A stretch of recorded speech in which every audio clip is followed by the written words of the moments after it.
ಕಾಗವಾಡ ತಾಲೂಕಿನ ಮಂಗಾವತಿ ಜೋಗುಳ ಗ್ರಾಮದ ಮೂಲ ಮಾರ್ಗವಾಗಿ ಹರಿದು ಬರುತ್ತಿರುವ ಕೃಷ್ಣಾ ನದಿ ನೀರು ಈಗ ಮಹಾರಾಷ್ಟ್ರ ಸರ್ಕಾರ ತಡೆ ಹಿಡಿದಿದೆ. ಮೇ ತಿಂಗಳ ವಾರಾಂತ್ಯದಲ್ಲಿ ಮಹಾರಾಷ್ಟ್ರದ ರಾಜಾಪುರ ಬಂದರಿನಿಂದ ಗೇಟ್ಗಳನ್ನು ತೆಗೆದು ನೀರು ಹರಿಬಿಡಲಾಗುತ್ತಿತ್ತು. ಕಳೆದ 2 ದಿನಗಳ ಹಿಂದೆ ಗೇಟ್ ತೆಗೆದು ಕರ್ನಾಟಕಕ್ಕೆ ನೀರು ಹರಿಬಿಡಲಾಗಿತ್ತು.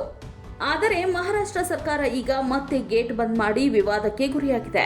ವಾರಗಳ ಹಿಂದೆ ಮಹಾರಾಷ್ಟ್ರದ ಕೊಲ್ಹಾಪುರ ಜಿಲ್ಲೆಯಲ್ಲಿ ಸುರಿದ ಮಳೆಗೆ ಮುಂಗಾರು ಪ್ರಾರಂಭವಾಯಿತು.